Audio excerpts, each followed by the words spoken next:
चलिए जी बच्चों, हम लोग स्टार्ट करते हैं अपना अगला चैप्टर, वो है मूविंग चार्जेस एंड मैग्नेटिज्म। ये बहुत ही इंटरेस्टिंग चैप्टर है जिसमें हम लोग एप्लीकेशंस पढ़ेंगे, magnetic effects of electric current के ढेर सारे एप्लीकेशंस पढ़ेंगे। इस चैप्टर की खासियत ये है कि हम लोग इस चैप्टर को पढ़ते वक्त हमारे घरों में बहुत सारे डिवाइसेस होते हैं, उनके बारे में भी पढ़ेंगे, बहुत सारी प्रैक्टिकल इंफॉर्मेशन हम लोगों को मिलने वाली है।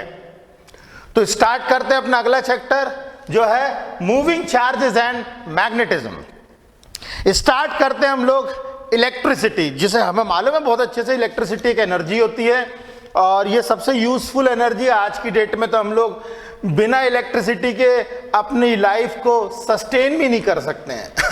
तो इलेक्ट्रिसिटी, जो कि हमें बहुत अच्छे से मालूम है कि एक टाइप की एनर्जी होती है, इलेक्ट्रिसिटी जो कि हमें बहुत अच्छे से मालूम, it's a type of energy. और ये एनर्जी जो भी काम कर सकती है, जो भी काम कर सकती है, उसको हम लोग एक हेड के अंतर्गत लेकर के आते हैं, that is called as effects. तो हम लोग यदि देखें इफेक्ट्स ऑफ इलेक्ट्रिसिटी,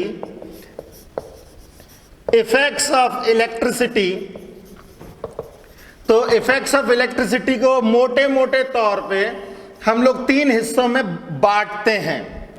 इलेक्ट्रिसिटी के इफेक्ट्स मतलब वो क्या क्या कर सकती है, बीइंग एन एनर्जी वो क्या क्या कर सकती है, इसको हम लोगों ने तीन हिस्सों में बांटा है। तो देखें जरा क्या क्या है इसमें, मैं लिख देता हूं, क्या क्या कर सकती है। ये एनर्जी क्या क्या कर सकती है, इसको हम लोगों ने बेसिकली तीन इफेक्ट्स के अंतर्गत डाला है।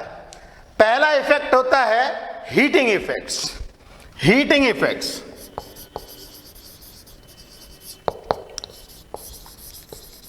दूसरा इफेक्ट होता है केमिकल इफेक्ट,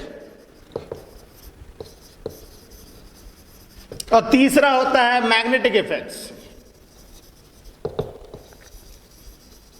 हमारे इर्द गिर्द जो भी इलेक्ट्रिसिटी के डिवाइसेस हम लोग देखते हैं, वो इन तीनों में से किसी ना किसी एक का या एक से अधिक भी इफेक्ट्स को यूज कर सकते हैं।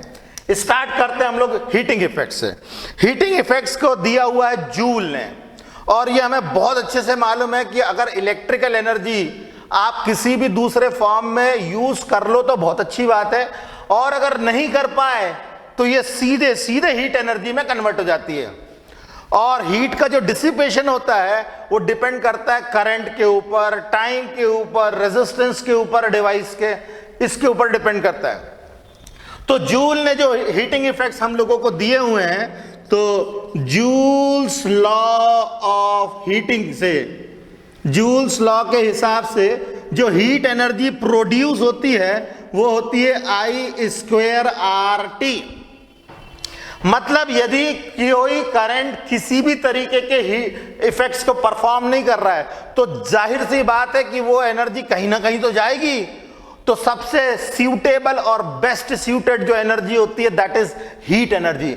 मतलब आप इलेक्ट्रिकल एनर्जी का इस्तेमाल नहीं करोगे तो वो हीट में कन्वर्ट हो जाएगी। कैसे? हीट जो प्रोड्यूस होगी, that heat produce is directly proportional to current का square, heat produced is directly proportional to resistance and heat produced is directly proportional to time। ये हम लोग जूल्स लॉ ऑफ हीटिंग में पढ़ चुके हैं। ओके, इसके ऊपर बहुत सारे डिवाइसेस हैं, जैसे गीजर्स हुए, जो हीटर्स हुए, इलेक्ट्रिक आयरन हुआ, ये सब इसी के ऊपर बेस्ड है। तो हीटिंग इफेक्ट्स हम लोगों ने देखे। उसके बाद केमिकल इफेक्ट्स जो है ये किरचॉफ्स ने दिए हुए लॉ, ये हम लोग वैसे केमिस्ट्री में पढ़ते हैं, किरचॉफ्स ने दिए हुए लॉ है इसके, और इसमें हम लोग ढेर सारी चीजें पढ़ते हैं, जैसे इलेक्ट्रिकल एनर्जी को हम लोग केमिकल एनर्जी में कैसे कन्वर्ट करेंगे, यदि केमिकल एनर्जी है तो उससे सेल कैसे बनाएंगे, उससे इलेक्ट्रिकल एनर्जी कैसे जनरेट करेंगे। तो ये सारी चीजें हम लोग इसके अंतर्गत पढ़ते हैं। ठीक है, किरचॉफ्स ने दिए हुए इसके अंतर्गत लॉ है, और ये ज्यादा करके हम लोग जो है केमिस्ट्री में पढ़ते हैं।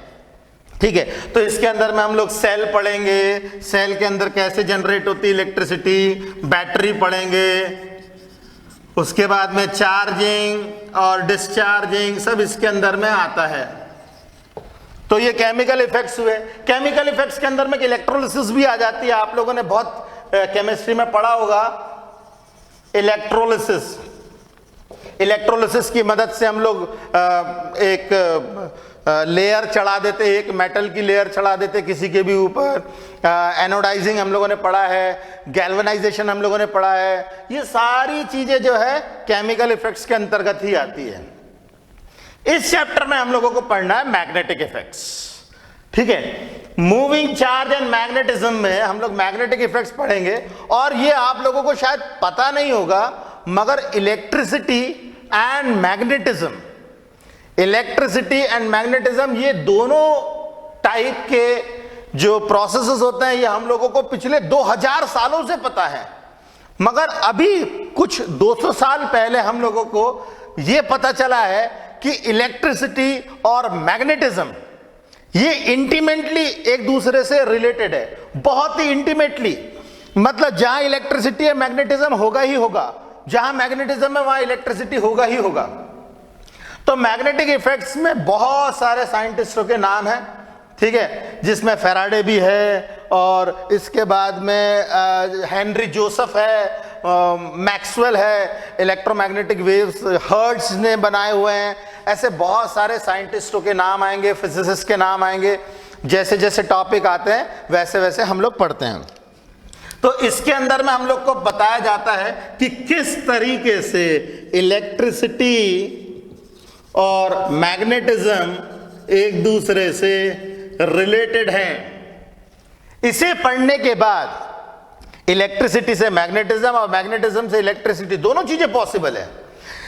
अगर हम लोग देखें मूविंग चार्जेस एंड मैग्नेटिज्म, यदि हम लोग इलेक्ट्रिसिटी से मैग्नेटिज्म पढ़ें तो ये चैप्टर 4 की बात है जो हम लोग इस चैप्टर में पढ़ेंगे।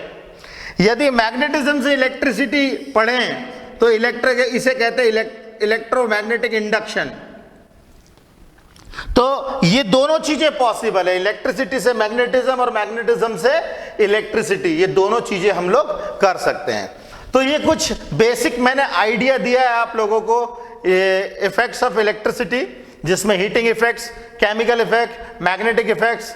और मैग्नेटिक इफेक्ट्स में जैसे आप लोगों ने पढ़ा होगा मोटर्स, जनरेटर्स, ये नाम सुने होंगे, ये सब इसी के अंतर्गत आते हैं। मतलब जो भी घूमने वाली चीजें हमारे आसपास इर्द गिर्द, कुछ भी चीज जो घूम रही है, जैसे मिक्सर ग्राइंडर हुआ, ठीक है, फैन हुआ, ये जो भी चीज घूम रही है हमारे आसपास सब मैग्नेटिक इफेक्ट्स के कारण ही हो रहा है।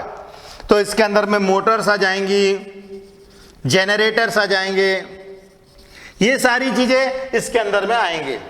ओके, तो हम अब स्टार्ट करेंगे मैग्नेटिक इफेक्ट्स। और सबसे पहले हम लोग ये पढ़ेंगे कि मैग्नेटिक इफेक्ट्स आया कहां से, कैसे इसकी उत्पत्ति हुई और कैसे हम लोगों ने इलेक्ट्रिसिटी और मैग्नेटिज्म को यूनिफाई किया। पहले आप इसको फटाफट लिखिए, फिर हम आगे का टॉपिक डिस्कस करते हैं।